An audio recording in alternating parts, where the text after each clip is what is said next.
Joining us today is the one and only Dave Jackson, who was podcasting while the rest of us were still figuring out how to set up MySpace pages, and who's now in the Podcasters Hall of Fame for teaching thousands of creators how not to sound terrible. Dave's discovered the most podcasters are losing listeners and money because they're treating their websites like digital business cards instead of what they actually are: conversion engines that transform casual listeners into superfans and paying customers. Please welcome the head of podcasting at Podpage and our friend, Dave Jackson. Dave, welcome aboard, man.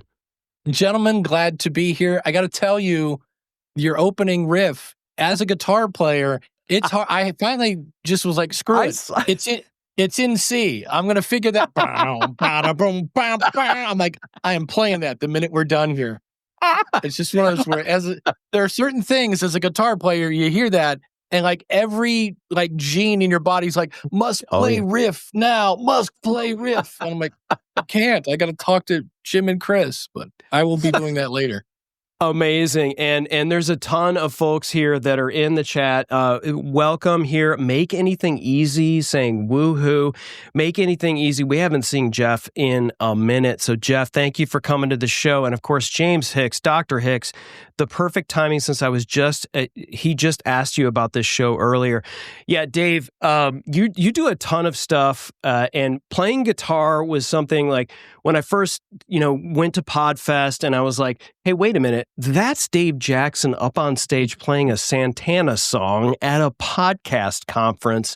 And then I kind of did a little recon and saw you had played guitar for years in bands, and I don't know, maybe 3-4 months ago, I saw you, just decide you wanted to plug in your guitar, and you just shredded. You just did this riff as the start of a video or a short or whatever. And I was like, go.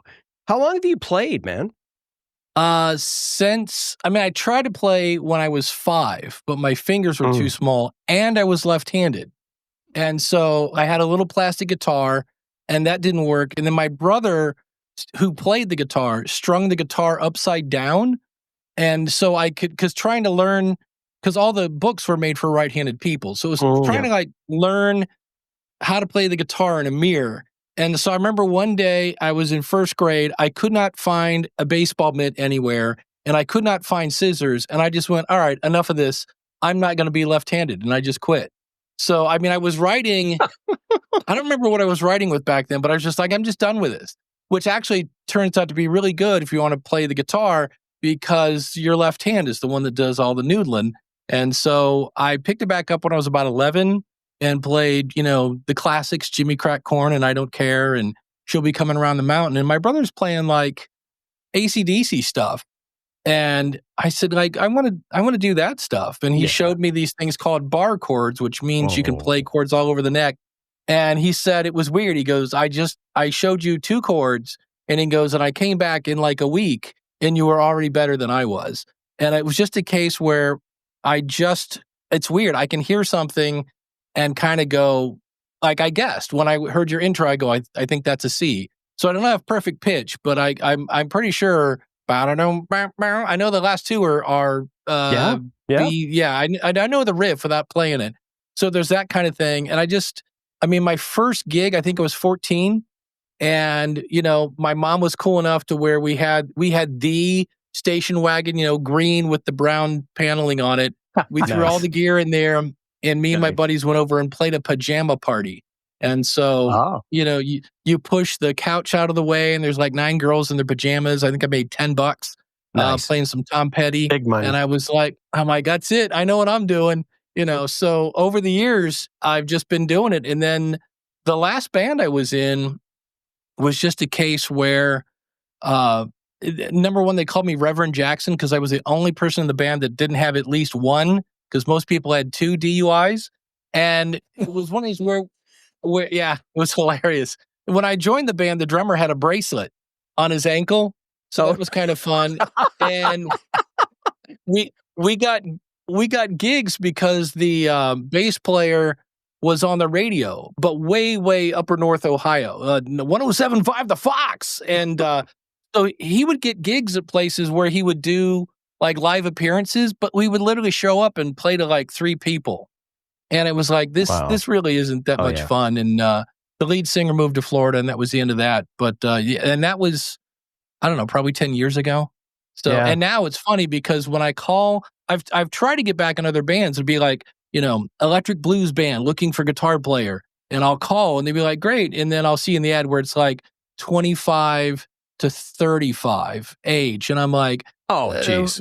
Maybe 60. Ageism. Like this, yeah. and I was like, oh man, I'm the grandpa now. Because I remember when I was their age, like, why is grandpa calling on our ad? And I'm like, oh man, I'm grandpa now. So, but I kind of don't miss it because on one hand, the fun part is on stage, but you're really getting paid to lug all this crap around and put up with drunk people going, can you play Mustang Sally? So that's always fun. So I've always, I was a musician as well. I still can play it, enough to be dangerous. And I'm always thinking about how playing an instrument equates to what I do now, which is podcasting. So, what did you learn from playing guitar and historically through all these, maybe sitting in your room, learning Eddie Van Halen or whatever it was, like, what did you learn that you feel like, the reason why I can do this is because of the things that I learned playing guitar? Well, I think one of them is making a mistake on stage. That's always fun. And I found out that if you don't grimace and make a mean face at the guy who did it or whatever, nobody knows you made a mistake. Yeah. So just, and if you're doing a lead, what's really cool is if you go, and like what you do is you do that note again and stretch it up this time to where the real note's supposed to be. And it sounds like you meant to do that on purpose. So you learn how to cover your mistakes. There we go. And kind of roll with the punches. So that's always kind of fun. And for me, it's kind of weird. Being in a band is a lot of, and this sounds very woo-woo kind of stuff, but there's an energy there. I mean, I still have like 2 big memories. And one was we're playing the song Feeling All Right by Joe Cocker. And it was just a case where everybody was in the pocket and we had a full dance floor. And the singer he came over to me and he goes, I'm just going to say, all right, feeling good myself. He goes, we're just going to repeat that. So we're making it up on stage. And he goes, all right, feeling good myself. And I was like, okay, one of my backgrounds is in choir. So I came up with a harmony. And then the bass player threw in a harmony. And we sat there and just did that for what was probably like 2 minutes, which is a long time to not really, the keyboard player is soloing his face off. But it was just fun to improv. And it was just the whole time I'm like, oh, this is so fun. This is just it's like the whole room was grooving. So I love the fact that when you kind of put out an episode, and it's weird because it's not live. You don't have that live experience. But when you put out an episode and you wake up the next day and you have 5 emails saying, that was amazing, that's always fun. So, that, and the thing I think that most people don't do is when you're a musician, you spend a lot of time in the basement, right? I mean, it took, I think the last band, it took us like 4 months to learn, 40 songs. And so it's not like I learned the key C, the chord C and went, okay, all right, who's going to pay me money to play C? You kind of have to build that audience up. And so, I think a lot of people maybe don't, musicians call it woodshedding, when you're kind of putting everything together. And instead, they figure out how to plug in the microphone, how to record, and how to publish, and then instantly do it. I'm like, well, don't you kind of want to get your set together before you go public? And so I always hear people, they're like, yeah, I'm getting feedback now. And I'm like, okay, but like, didn't you say you've already launched? And they're like, yeah. And I'm like, shouldn't you have gotten the feedback before you launched? And they're like, well, this is how I'm getting my feedback. And I'm like, okay, that's a way to do it. Not the way I would do it, but right. I would have done it beforehand so that your first impression is not one of like, wow, that was awful.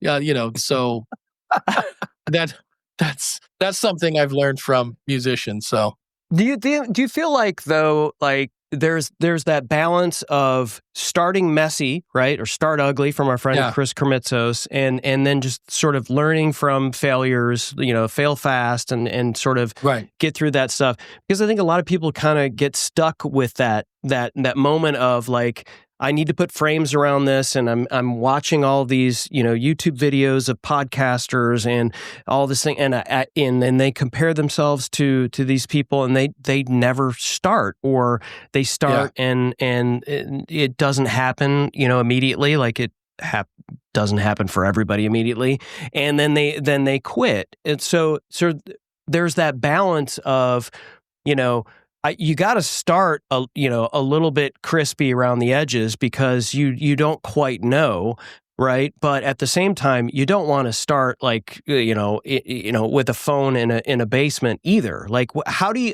you work with people to determine that balance? I think it's you start where you are with what you got and do the best you can. And there just comes a part where I was watching your intro, and when I went flying across the screen, I was like, oh, I was in the apartment in that, because I recognized the backdrop. And I see people like, oh, your backdrop's kind of cool with the lights, and I got lights up in the ceiling, and I'm like, yeah, I didn't start here. Like, and there may be days, like I'm already kind of going, I could lose the key lights and get one of those big lights with the little cross things and we're always looking at stuff. You always want one thing else.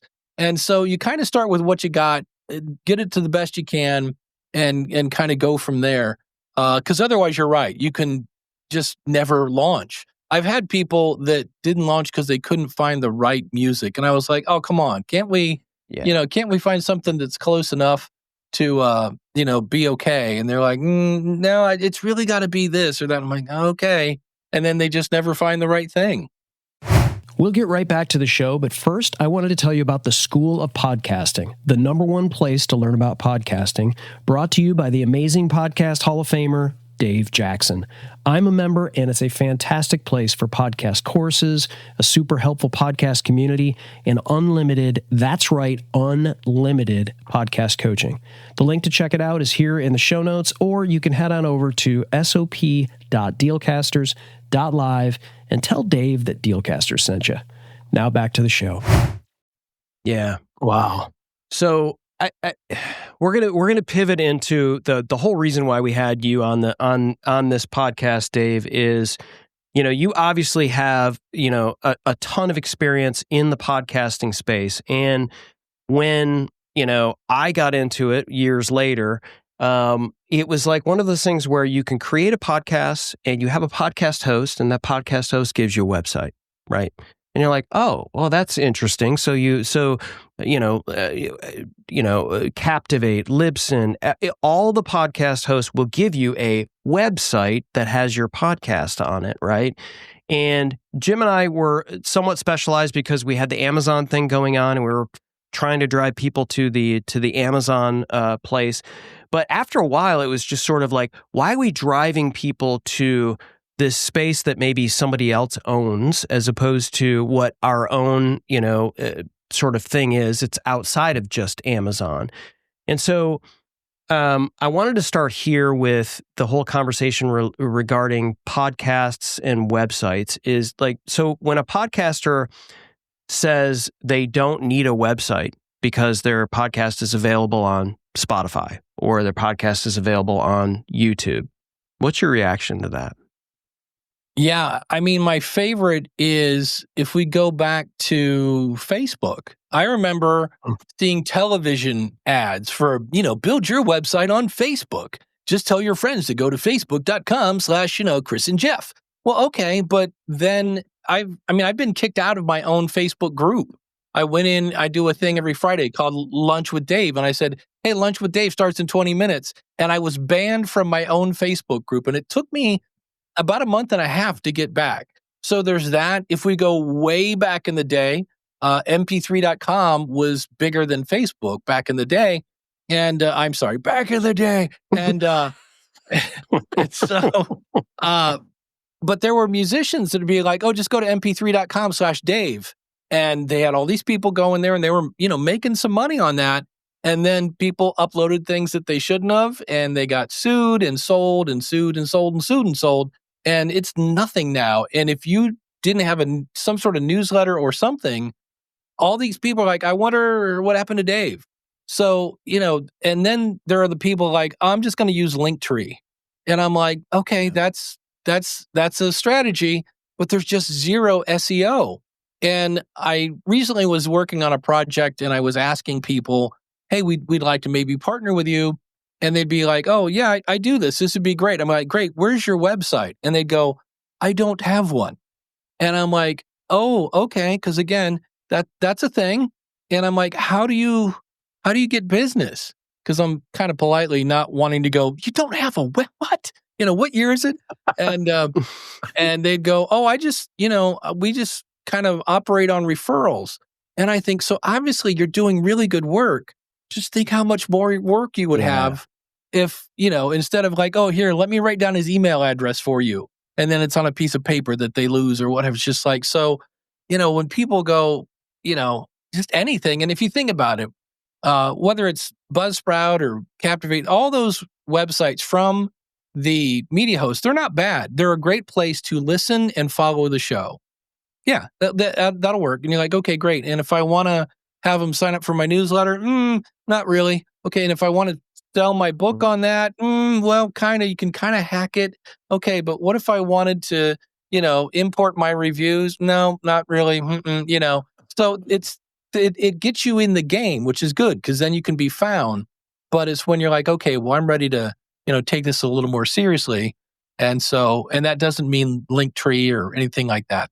That's just anything that's usually set it and forget it is kind of, how's that saying go? It could be good, fast, or cheap. You got to pick two, but you can't have three. Yeah. So I'm like, okay, that's fast and it's cheap.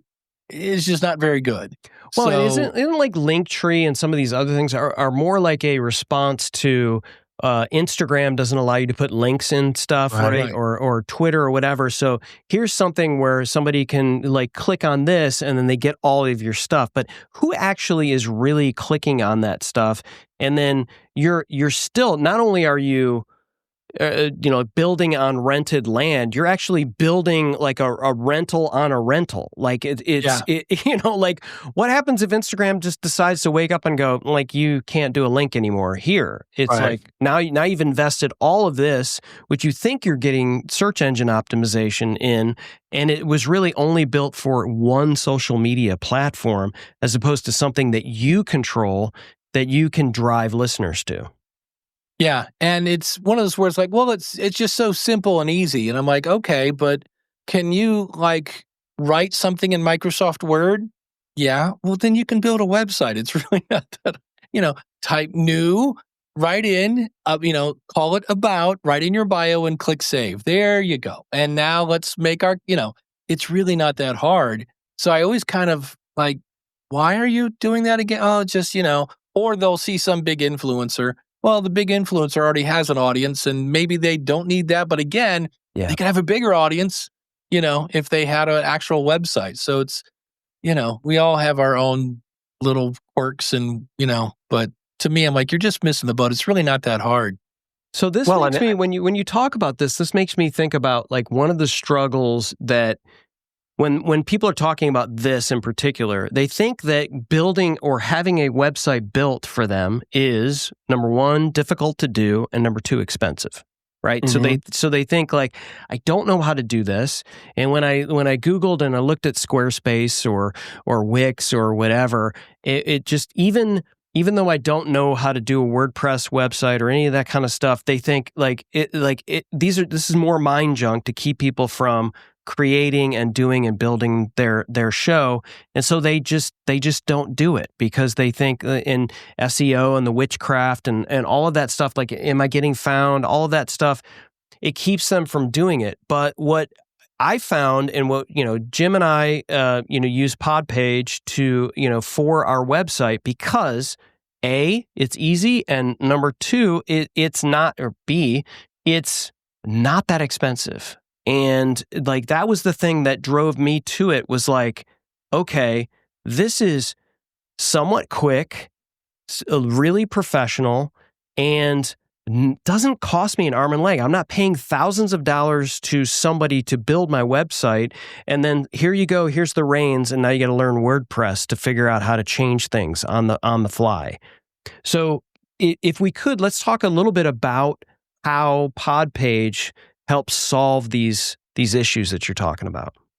Yeah, I mean, for price, like a really popular if again, you're kind of like, I'm going for the next level up. I'm going to take this serious. A lot of people talk about WP Engine, and it's a great WordPress host. It's also almost $60 a month by the time you buy the plan that has all the stuff you need, where Podpage has a pro plan for $30 a month, and it does everything and then some. And so my favorite with WordPress is, I still have the School of Podcasting is on WordPress because it's been there for 20 years. And but I have to have WordFence. WordFence is this kind of security thing, and probably 2 or 3 times a week, I'll get an email, hey, there are a bunch of people in Germany trying to hack your site. And I just kind of go, well, I'm glad I have it, but it's another $150 a year.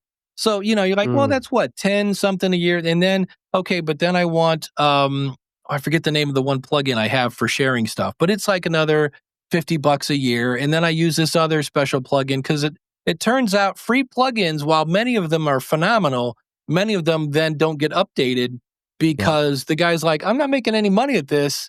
And WordPress is kind of fun because even though everybody kind of goes through some sort of filter to make sure that you've checked all the boxes and it should work.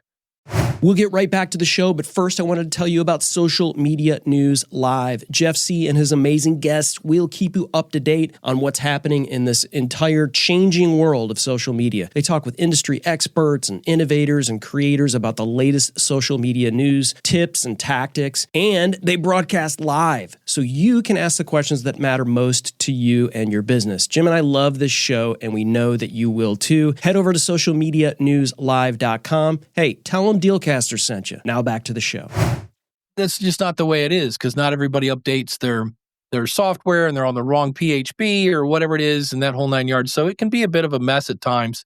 And so you don't have to worry about, A, the white screen of death, B, updating, plugins. That drives me nuts. Every time I log into my site, and I don't have a little bit of plugins, but I don't have a ton. And every time I log in, something needs updated. And I'm like, okay, I do that. And then I pay, even though I think the host I have has a backup, I still pay for an extra one. So it's just one of those things where the thing I love about it is it's just, Brendan came to me in 2020. And so I wasn't working there yet. And he said, hey, I have an idea for a website for podcasters. And he goes, what do you think they'd need? And I go, well, bare bones minimum, an about page, the contact page, and I guess our episodes. And he's like, okay. And he came back in about a week and said, like this. And I was like, whoa, that is cool. I go, okay, could you, let's see, integrate PayPal and maybe Patreon and, make a page for to follow the show. And he came back in about a week and I was like, that's amazing. And so it's funny because when he hired me last July, he said, the one thing that's really going to stink about this. And I go, what? He goes, nobody's going to believe you now when you say Podpage is great. And I'll be like, well, just go back to 2020. I go, I got, plenty of free Podpage me working there, me saying how great it was. And so he really built it the way I advise you build a podcast, which is find out what your audience wants and give it to them. And so, my favorite was I was at Podcast Movement in DC. And we have a lot of built-in things like /follow. We'll have all your links to follow on Apple and Spotify, and /sponsors. We'll show all your sponsors and all this other fun stuff. And one of our customers came up. She said, man, I love this, but you guys don't have a /newsletter. And I'm like, surely we have a /newsletter. And I'm looking and I'm like, we don't have a /newsletter. And so I texted Brendan. I go, we don't have a /newsletter. He's like, oh, that's a really good idea. And probably within a week or two, we had /newsletters. So, yeah. Bam. And so I love that kind of stuff. Yeah. For companies like that are nimble, and those are the ones you ride. Like Ecamm comes to mind. This show right here is powered by Ecamm. Yeah. Dave, I know you use that for your live streams as well. It's like you come up with an idea and you're like, wow, boy, I really wish it would do that. And then all of a sudden, you're in there talking to Ken and Glenn, and it's in the next beta. And so for Podpage, it's the same thing. It's just like, obviously they're not going to be able to do everything that everyone is recommending, but if you can give it a good use case and hey, podcasters really need this, to monetize or do whatever. I wanted to do this because our friend James Hicks is in the chat, and I wanted to pop up his question. By the way, Deb Eckerling is in the house. Sorry we took so long to get to you, Deb. I hope you're still hanging around. She was talking about, like, this is completely unrelated to what we're talking about right now. But hello, Deb. Thank you for coming on the show. Former guest of the show. James Hicks is talking about this, and this is a perfect sort of segue into somewhat of a demo as well. So he's curious about the YouTube video matching feature that's offered in the elite level, but I think with James, like, we're at the pro level. Just full disclosure, like Dealcasters in the pro level, and so when we put our RSS feed into Podpage, it matches our YouTube video. So like this show, when we post our podcast on Monday, the YouTube video will be embedded in our page as a part of the pro plan. So I wanted to do this, Dave, obviously we're here, we're a live show, but this is going to be an audio podcast as well.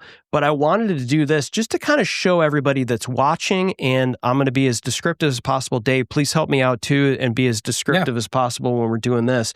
But when you go to podpage.com and you click preview your website, you can just go in here and type in whatever your podcast is. And I'm going to type in another podcast. I'm not going to type in Dealcasters. We already have a pod page, but here's another one called Small Business Safari. And this was somebody that I talked to as a prospective Cast Ahead client, and it pops it in right away. So like the search engine, I don't know what you guys are using for that juice, but like, I typed in whatever. If it's available as a podcast with an RSS feed, it pops up. And then when you click on it here, it asks you what email you want it to send to. I'm going to select mine. And then, like, let's just say we don't have a website, even though maybe Small Business Safari does. And I hit create website, and it will come up with 20 different variations of what your website can look like and how you can kind of go in and change. Now, even if it just had one or two different types of variations for what Podpage can do, you can go in and change all of it. You can change hex codes. And I know James Hicks, who had the question, he's like, you can just say, James, what's your hex code? And he's going to give you his hex code right off the top of the dome. And so branding is super important to him. But you can see right here, Small Business Safari, and look at all of the different designs for this particular show that comes up with. And let's just say we just kind of scroll down here and we say, okay, I like dark mode. So I'm a dark mode guy. So I'm going to choose this one right here. Say hi to your new website. And it's imported 229 episodes. It's giving all of this thing, and you can then start customizing from here. If you want to turn off dark mode, you can turn off dark mode and go back to so all of this stuff is free for you to kind of see how it works. Yeah. And you go through, and it's kind of doing marketing as you're going through, as you're doing the customization, because it's kind of explaining, hey, you can also have this and you can do this or do this. And you're like, okay, next. And then it goes to the next one. And once it's there, I mean, we have like 20 templates, but really you kind of just need one, because all a template is, like Chris said, I love dark mode. So we're starting with, everything black in the background or white text and things like that. Where later you could go in, if you're like, you know what, I don't want dark mode. Well, you could go in and change to a completely different template, or you could just go into design, colors and fonts and go turn off dark mode, and you're out of dark mode. So all the templates they're a starting spot, and you just kind of go, my podcast is blue too. I'm going to choose this, or I want this, or I want that. But really, we only need one template. From there, you just kind of tweak it to however you want. And yeah, it's and then if you go all the way through and you make an account, that starts your 14-day free trial. And how that works, for 14 days, you have all the features, and you can tweak them and see however you want. And then once your 14 days is over, if you haven't upgraded already, what happens is you can go in and tweak it on day 15, and you can see the website, but nobody else can. And the reason for that, we used to have a free plan, and then bad people did bad things on the internet. They would go into to movies, and they would film movies with their phone and do, what is that called? Bootlegs. They'd make bootleg movies, and sell them. They'd get a free Podpage account and then start to sell them, to the point where it started to hurt our brand. It was like, oh, those are the bootleg people. And it was just like a bad game of whack-a-mole. We would just, you'd delete them and they'd be back and this and that. So with the 14-day free trial, if you don't know if you like us or not in 2 weeks, then, like I said, you can keep going. It's just, you can't go, hey, so-and-so, can you look at this link and tell me what you think of it? Because it's now day 17 and they can't see it. But if they're behind you, they can look over your shoulder. So yeah, it's pretty handy, and you can play with it that way. I love it too, because you integrate your RSS feed. So whatever you're using as your podcast host, it's going to give you an RSS feed, folks. And so that's the gas pedal, right? And so when you put your RSS feed in Podpage, and when you release an episode, this is the beauty that it sets up for you. It creates this page for you. It creates a search engine optimized page on your website. It will give you like a short link for it. So like in this case, next week, I think it's episode 72 for us, and it'll be, Dealcasters/72. And so at the top of this page, you've got your video already embedded from YouTube. You've got your player that's already embedded. We use Captivate as our podcast host. And then all the stuff that you see here is all customizable. So like, this isn't just a template that, like, we put all of these players on here, but like, if you only want like a couple of these players, you can just choose a couple of players. And all of these things like featured episodes, like your show notes that you're putting in here with all of your links are all clickable. Your chapters that you're putting into, your podcast from your host is there. You can paste your transcript into this as well. All of this is helping with search engine optimization. This is like, I know this is becoming a Podpage commercial here, Dave, but I mean, like, we're huge fans of it. But like you mentioned the featured episodes, and I never really thought about this.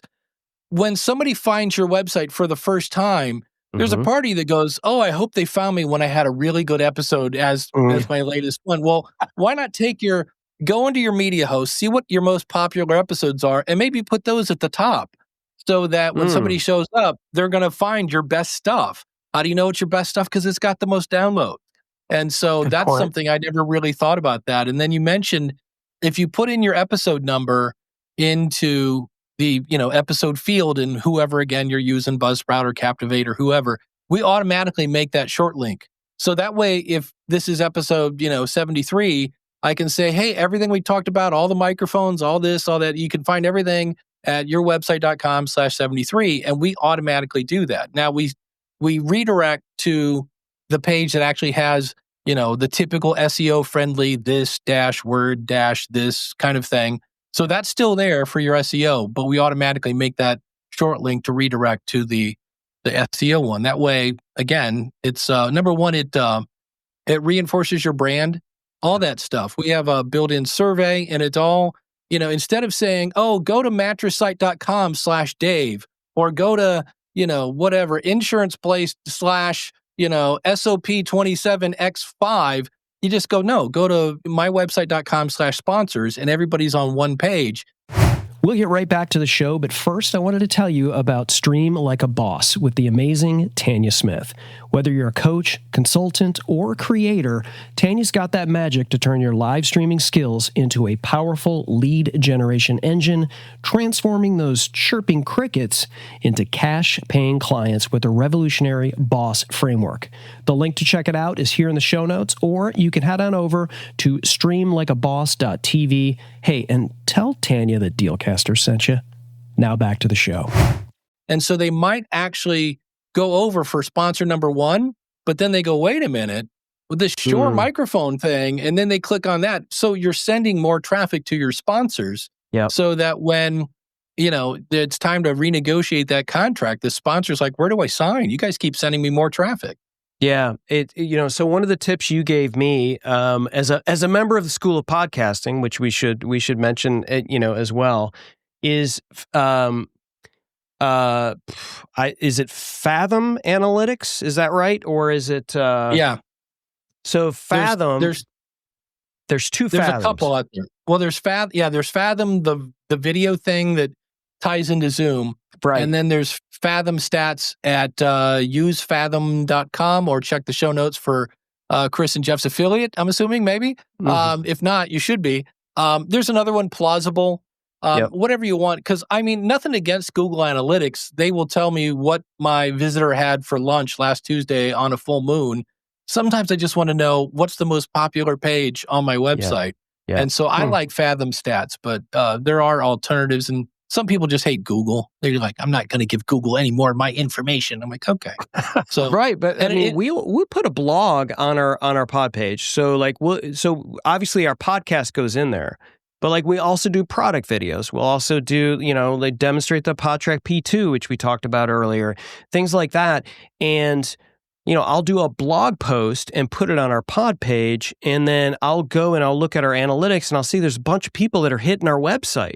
And I'll be like, where are they coming from? And you can see they're coming in via searching for the PodTrack P2 and finding the blog post that we made on YouTube, and they're being driven into our website to like watch the demonstration of me doing the PodTrack P2, and then like, oh, maybe I'm going to listen to the podcast that you guys were talking to Deb Eckerling on. So, I mean, it's you driving people to your website, like, and being able to see that happen is like, that's the grail, right? That's what we want to do. Yeah. We want to get people hanging out where we control things. Well, and that's it. When you have your actual podcast there, when somebody goes, they Google whatever it is, they find your stuff. And then if there's a player right there and they can click play, Google goes, that's funny. Every time we send somebody over to Jeff's site, they're there for like 19 minutes. Like, that must be really good stuff. So they start moving you up the charts of SEO. And it's just because you have a podcast or because you have a blog. And that's another feature that's part of PodPage. But yeah, because Google loves good words. That's where, everybody thought transcripts aren't bad, but we don't write like we talk and we don't talk like we write. So sometimes transcripts aren't, they're better than nothing. But if you haven't done anything to them, that might not be the best strategy, but they're handy.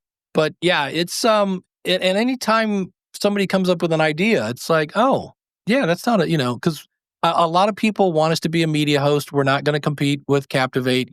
People want us to be a newsletter. We're not going to be MailChimp or ConvertKit or Kit or whatever they're calling themselves. Or we're not we're not going to be YouTube. We're not we don't compete. We make pretty websites for people that don't want to learn how to code.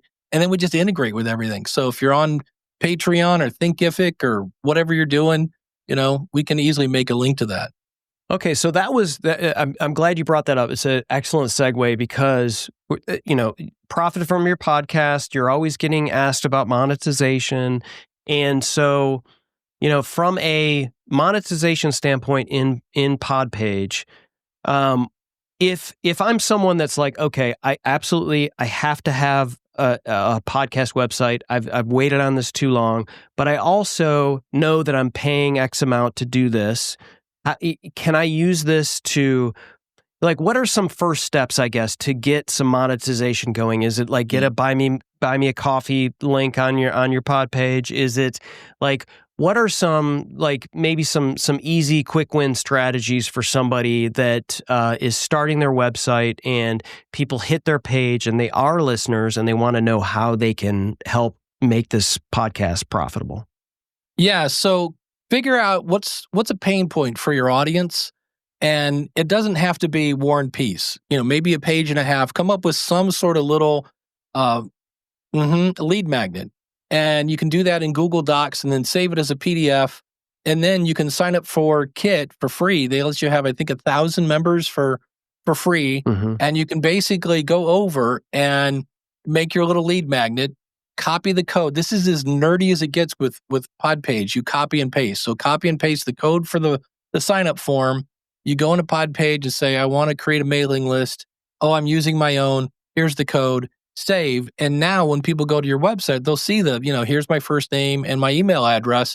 And when they sign up, they're actually signing up at whoever you're using for your email list, because, people talk about how the riches are in the niches, but they're also in the newsletter, because number one, it's almost like a friendship ring, back in the days of junior high or whatever. I I am giving you my email address. I trust you enough to give you my email address. So it's kind of it's a little baby commitment.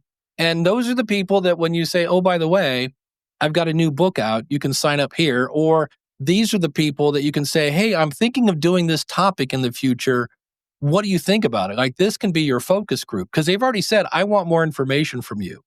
So that would be the first thing I would say. Start your newsletter because I know so many people that they've been podcasting for years and then they finally come up with an idea for a product and you're like, oh, well, you can, start talking about this in your newsletter. And they go, I don't have one. And you're like, oh, yeah, you should. And they go, ooh, yes, I should have started this 3 years. And I go, yes, you should have. It doesn't mean, if you can email on a regular basis, that's great. But if nothing else, just grab those email addresses because you will want them later if monetization is definitely in the plan. I know my first book I wrote, I had people on my email list. They were my editors. I was just like, okay, who wants to read Dave's book first? Because it's going to be full of typos and all sorts of fun stuff. And so I had like 5 people. And I was like, okay, I sent it to the first person, fixed those, sent it to the second person and the third person. And, eventually we found them all. And but that was because they're on my email list. Those are, again, they're we pinky swore on something and they're a little closer to me than usual. So that definitely would be one. And then there are websites like PayHip. I can never remember. I think it's PayHip. If it's not PayHip, it's HipPay, but I'm pretty sure it's PayHip. And this is a place that allows you to sell digital downloads, all sorts of fun stuff. You can sell courses over there. And the beauty of it is they don't charge you anything. It is, they take, I think it's 5%. And then, of course, the traditional credit card stuff. So it's 2.9% plus blah, blah, blah. But there's no monthly fees. And so if you've ever wondered, you know what, I'm thinking about selling this product, but I'm not sure if anybody really wants it. Well, build it or build the first half of it and then put it up for sale and see if anybody buys. And if they do, then you build the second half or something of that nature. But it's a great way to kind of test an idea of, does anybody want this? Now, you can always email your people and go, hey, I'm thinking of building this. But it is a way of kind of testing the waters in some cases. And then I found it is PayHip. So that is yeah. PayHip was, I found that and was like, wow, this is kind of cool. It's really flexible but they don't charge you anything. They just take a percentage. So they make money when you make money. Yeah. So Dave, question I have is, and you kind of hit on it earlier, like people get this Linktree, and the problem I think with things like Linktree, it's like you have too many choices, right? Because you click that link and it's like, what do you want me to do? And if we give people too many choices, they do nothing. Right. So I think it's probably more important. I think the beauty of Podpage is it is simple. I think that's where you guys are onto something because it's like, hey, I just want to get my podcast out there. I want people to see what our content is about. You're identifying that there's a great idea. Look at your most downloaded episode. But how many, we hear this all the time, Dave, and I'm sure you get lots of people in the School of Podcasting. They're like, well, how do I have people find me? Because the reality is, whether you're on Apple or Spotify, I don't know that you're there. Even if you put a podcast out with thousands of downloads, I may not know that you're there. Yeah, so Chris kind of already hit the nail on the head. Blogs come in really handy. Like I just posted, my episode comes out Monday, and I'm trying to get in the habit of writing a blog post on Wednesday that's much more detailed than what came out on Monday. And then I always have a link to the epised page because Google loves backlinks. And so even though you're linking to yourself, that can help your SEO as well. And now I'm laughing because I can't remember what Jeff's question was. Oh, how do people find you?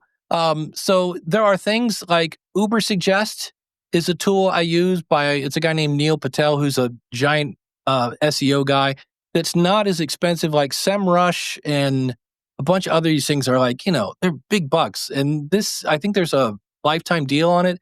And you can kind of go in and say, I do a show about blank, and it will go, here are some keywords. This one has a lot of competition and a lot of searches for it, but this one has a fair amount of searches, but not that much competition.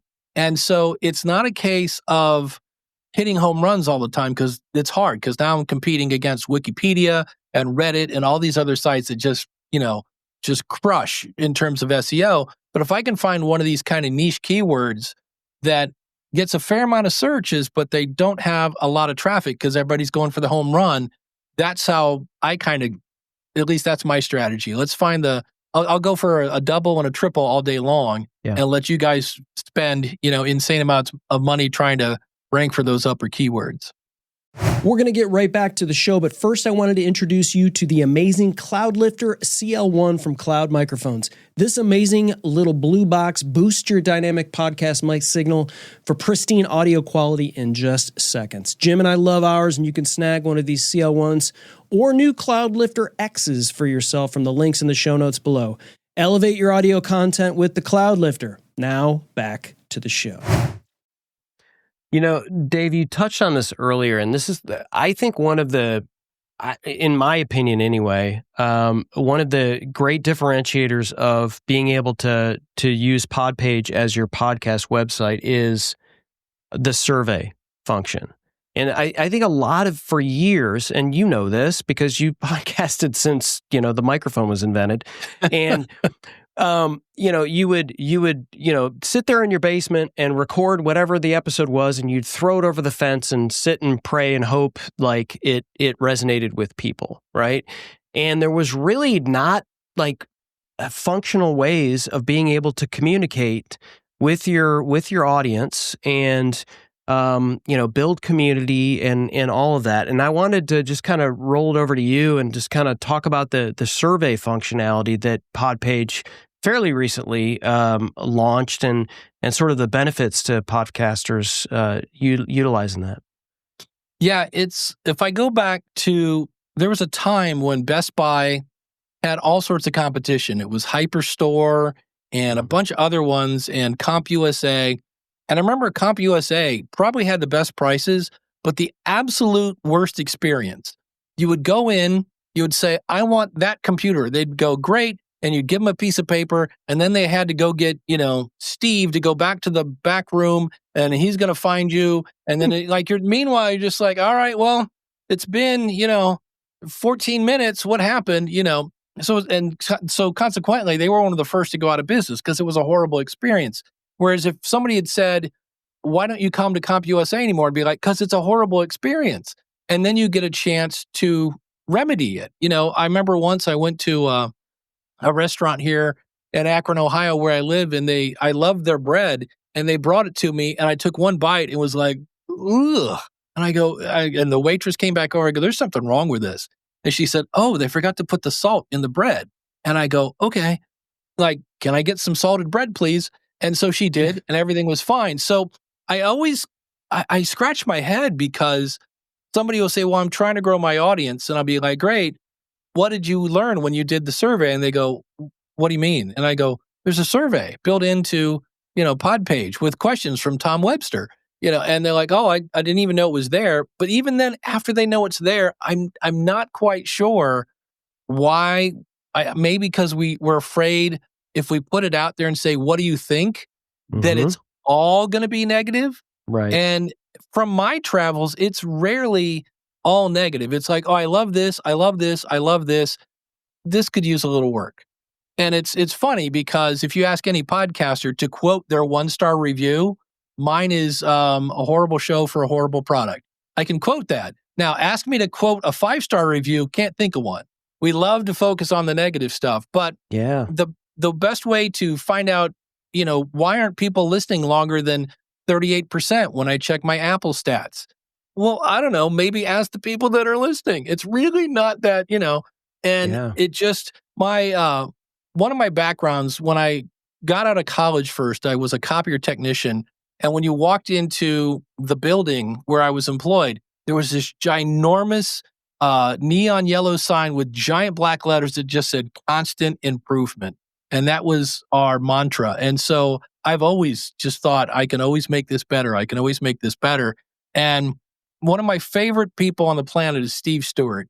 And I just got to Podfest, I think it was. He's like, hey, you want to go to lunch? And I go, yeah, let's go to lunch. So we go to lunch and we're talking and Steve's like, hey, can I kind of give you a little and I'm like, oh, by all means, let's do it. He goes, there are times when the curmudgeon kind of comes out in some of these groups, and he goes, the patience is sometimes not. He goes, usually you're very patient. He goes, there've been a couple of times when, wow, Dave, and I go, dude, thank you so much. I go, I love negative feedback because it gives me a chance to improve.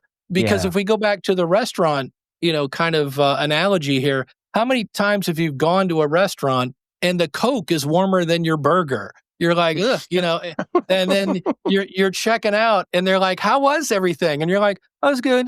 And then you give them your money and you never go back. So the fact that anybody ever says, hey, Dave, do you know you have 10 seconds of nothing in the middle of your show? Like, oh, thank you. Let me fix that. So yeah, I'm always a fan of, and then the other thing is they are going to tell you the stuff that they love. So you can do more of that. That's the beauty of it, and you might find out that, you were doing the lightning round and all of a sudden everybody's like, oh, I love everything except that lightning round. Well, good. Guess what? You don't have to do the lightning round anymore. Yeah. And now you can focus on more stuff. So yeah, it's a head scratcher. I'm not quite sure. Like, everybody, come on, pick up your courage and, put out a survey. Your audience will thank you.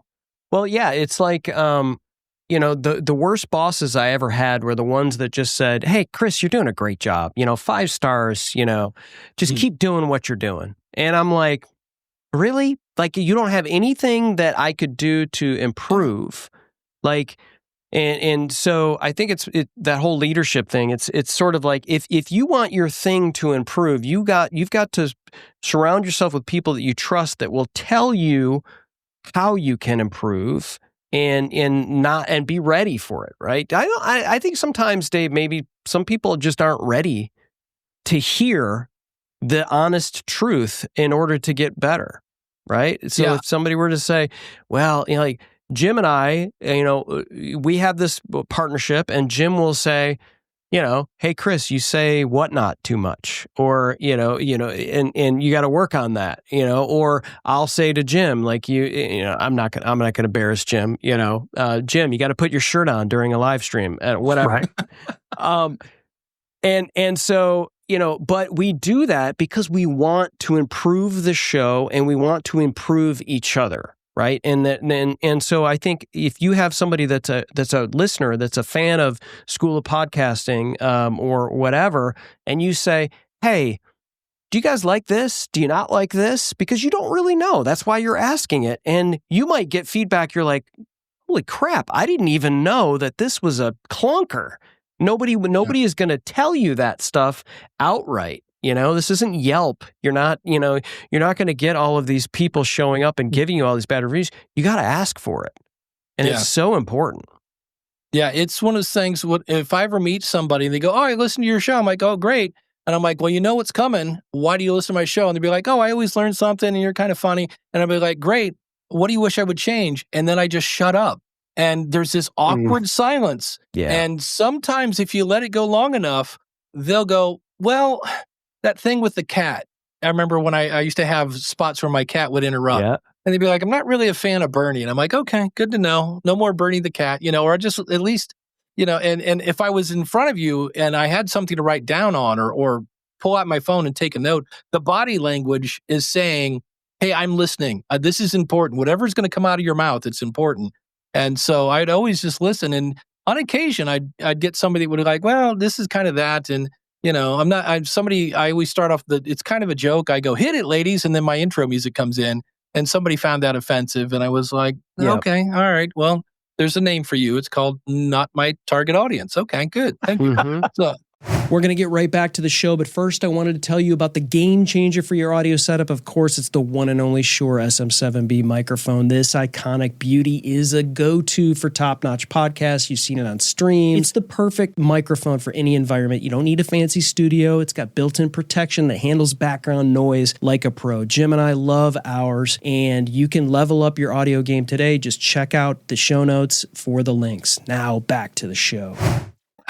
It's that's the other thing too, is like when you solicit feedback, we're not for everyone. I mean, right. Our voices are not for everyone. Our stances, our opinions, our acumen. It's just like some people just aren't going to listen to the show. That's fine. When you put yourself out there, you and I, Dave, were in bands for years. So we know, like, getting on stage sometimes in Hattiesburg, Mississippi at Tal's Dart Bar and getting a Schlitz malt liquor bowl thrown at your head. Okay, yeah. I'm not for you, Bill, here at Tal's Dart Bar. So I built up that thick skin. But I think a lot of podcasters or people that are just sort of getting into this, YouTubers or whatever, when they hear that feedback, they immediately are just like, you got to develop some thicker skin, folks. We're not for everyone. Yeah, that's really because we all want to be loved by everybody. And you just have to realize, I have a friend of mine, Daniel J. Lewis, and Daniel, if I were to describe, he is Mr. Detail oriented. Like, he will go a mile deep and an inch wide. Like, he'll find this one detail and give you everything you wanted to know about 301 redirects. I will go with 301 redirect is kind of like a change of address form for the internet, right? It's like, that's all we need. This is what it does. Let's move on. And I'm kind of goofy. And so it's funny because Daniel and I used to do a show together. We still do. We do the future of podcasting, but we did another show with Ray Ortega called the Podcasters Roundtable. And so we would have each other's audience go and check out the other person. And both Daniel had somebody that said, hey, I went and listened to your buddy Dave. And man, that guy's like all over the place. He should win an award for ADHD Podcaster of the Year. That kind of stuff. And then I had somebody go, man, Daniel is dry as yesterday's toast, and that's just the way we are. You either like us or you don't. And those people that don't, here are 27 other shows about podcasting. Have fun. So, but it's something that takes a little getting used to. Dave, this has gone by like ridiculously quick, and we haven't yet promoted I'm sorry, you're raising your finger. Go ahead. I'm raising my finger. I got to answer Jim's question because I never really did. Was it Jim? Dr. Jim? Yes. Because he asked about YouTube matching. There are two versions of video stuff in PodPage. On the pro level, we'll make a page that has just your videos. And then the matching, we will basically look at the title of the episode. So if you call it one thing in YouTube and another thing when it comes into PodPage, it won't match, just for the record. Yes.